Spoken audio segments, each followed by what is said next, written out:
Hey folks, it's Rod with Pow Group. Welcome back on The Pursuit of Wealth, your home for MJ stocks, crypto assets, news and interviews. Today is Tuesday, April 29th. Hope you're well.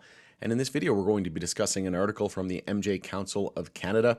They were congratulating the victory for the Liberals. They won minority government, and we're congratulating Mark Carney on his victory. And they talked about immediate action, and specifically one of the talking points was regarding excise tax, how that has to be improved to start to support this industry. So whether you like them or hate them or don't approve the party that won, at the end of the day, I can't stand any politics. I am Canadian.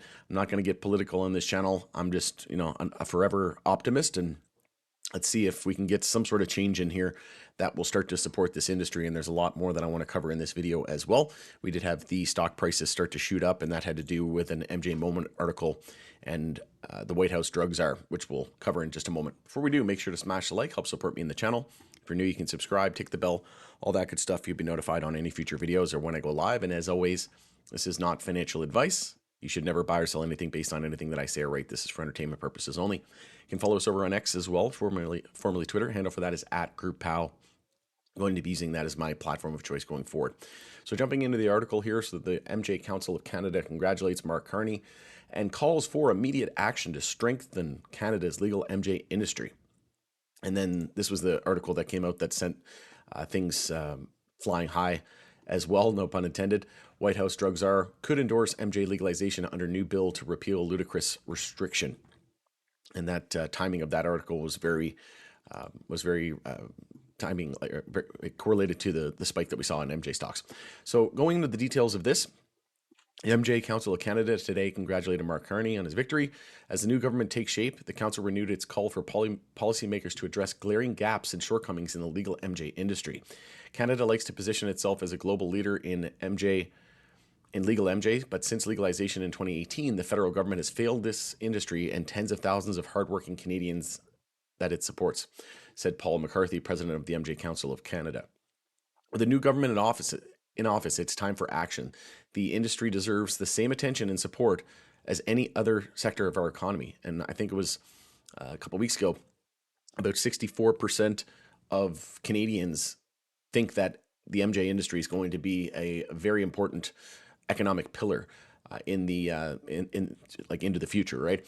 And 64% say we should make it easier for this industry to grow. And I'm not talking about growing plants. I'm talking about growing their businesses and removing some of this red tape and shackles, right? The excise tax, these burdens that are really hindering the industry. The only thing that makes sense to me is that they're doing the same thing in the US as well. They're stalling as long as they can. They're doing reform, but it's mostly incremental. Canada has done full-blown legalization at the recreational level, but they continue to drag their feet. Why though? In my opinion, it's just to knock out all the mom and pop shops, all these corporations, that go public and get billions of dollars of funding. They have deep pockets. They can weather the storm. They just weed out everybody else, no pun intended once again, and then they come in and they scoop up these businesses for pennies on the dollar. And in my opinion, that's the only thing that makes sense to me, right? Like why else would they do that? And a lot of these corporations lobby the government, so they're friends, right? And there's ulterior motives there. But I digress. There's a lot that we can unpack there, and we can speculate, but we just don't really 100% know, and we'll see what happens with this new administration. I do think that that's the only thing that really makes sense as well. In the U.S., we're seeing a similar kind of blueprint, and they've been stalling with regards to safe banking, with regards to rescheduling 280E. And I've always thought that around the same time excise tax improves in Canada, we should see some sort of improvement with regards to tax in the U.S., and that's more than likely going to be the removal of 280E tax code, right? Also, Canada's MJ industry is a major driver of economic growth since legalization has contributed over $43 billion to the national GDP, with approximately $7.4 billion contributed in 2024 alone. To keep that momentum going, key policy changes are needed to ensure the industry can grow, compete, and innovate.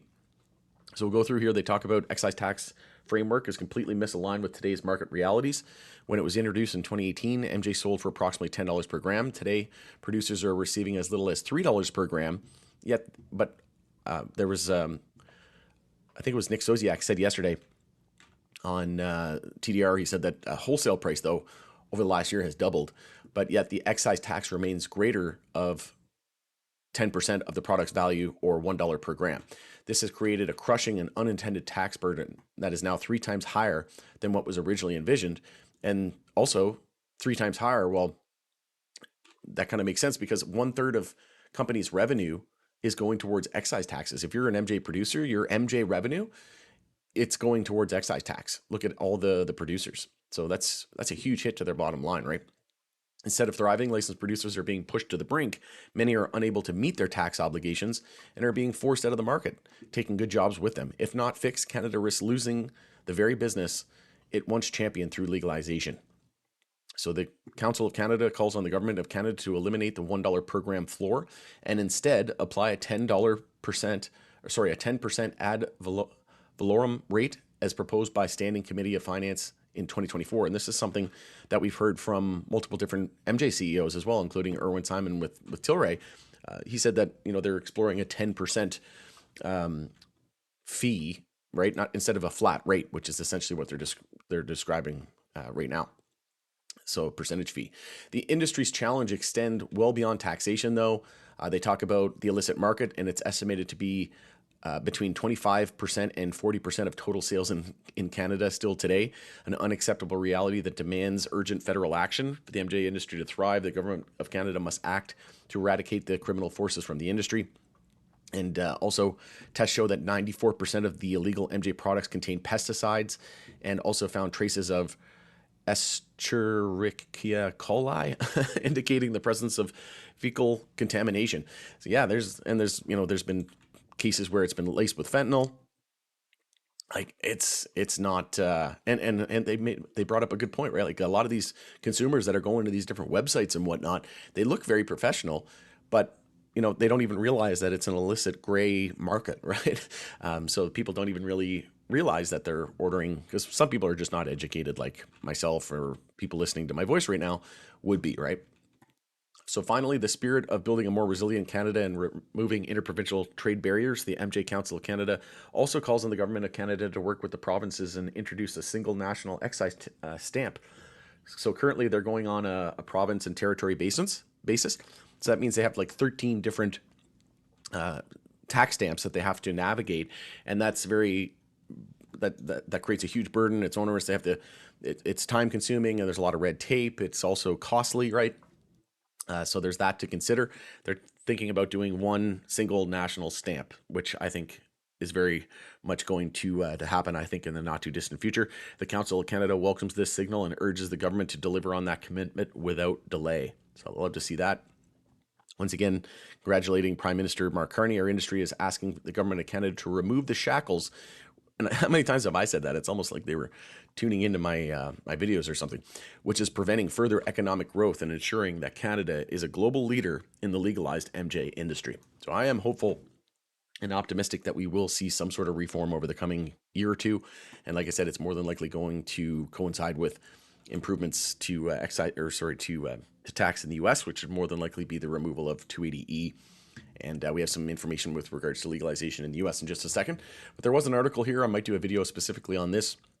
Tillray brands could bounce big, and this is none other than Alan Brockstein. He's been a long time skeptic of Tillray brands and borderline hater, I guess you could say. And he says here, Tillray brands missed Q3 expectations, but improved its balance sheet with net debt of $14 million. About a year ago, they had about $200 million in net debt. And from my calculations, I see about 50 million. So I'm not sure where he's getting 14 million. I did reach out to him to see if he'd be interested in coming on my show for an interview. I did mention that I interviewed Irwin Simon as well. So if he wanted to check that out, I think there would be a lot of value there. And like I said, if he wants to collaborate, if anybody else wants to reach out to him as well and request him to come on the show, I'd appreciate it. But yeah, just imagine if excise tax switched. Tillray Brands, Irwin Simon said that if it were to switch to that 10% fee that they discussed here, that percentage fee instead of a flat fee, that could add $150 million to Tillray's bottom line. So that could be the difference between them being, profitable, maybe not initially, but once they knock out this debt here, which is looking like it could happen but before the end of 2025, potentially, at some point in 2026, it's looking like it should be very, very doable. And then, they get rid of the debt, the interest payments, they're no longer worried about that.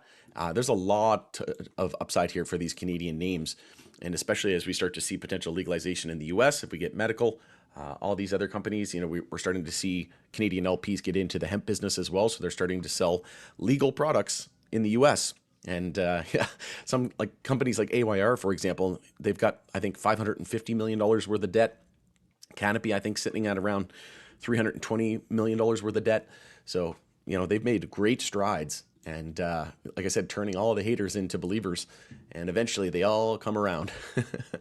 White House drug czar could endorse MJ legalization under new bill to repeal ludicrous restriction. So this just came out, I think it was like maybe 20 minutes ago. And as you can see, about 20 minutes ago, we had a huge pop on MSOS. And since we started 5-minute consolidation, but as of right now, we're still very bullish on the day today. Most names are up double digits. If we take a look at the leaders on the day, we got Verano, MSOX, and CXXI all up well into the double digits here. So on average, most names up around 5 to 10%, and it's looking good. So we'll see if we can continue the momentum. Banking, that's going to be a big one. I think, there's a very, very high probability that we're going to get some sort of reform done. And I think it's going to start with banking. Like I've always said, they're going to want to get the Wall Street banks positioned first. And before they open the floodgates, remove the shackles, right? Yeah, funny that they said that same word, because I've been saying that literally day in, day out. And it's time for the governments around the world to stop the nonsense, stop the propaganda, stop your own political agendas, and stop working for big alcohol, big pharma, big tobacco, and do what the people want you to do, why they put you there in the first place, who pay your salaries, who you work for the people, and the will of the people say they want this industry legalized. It should not be criminalized. And we need to, like I said, we need to go back to pro common sense, follow the science, and support the American people and embrace this industry. It's not just, an alternative to alcohol or tobacco, although it is a much healthier alternative, mind you. It's also medicine. It's helping people's lives, and we really need to get with the program here. All right, going to end it there. It's Rod with Power Group. Thanks again for joining us on The Pursuit of Wealth. Let me know what you think of all this news in the comment section. We'll continue the conversation there. All right, we'll see you on the next video.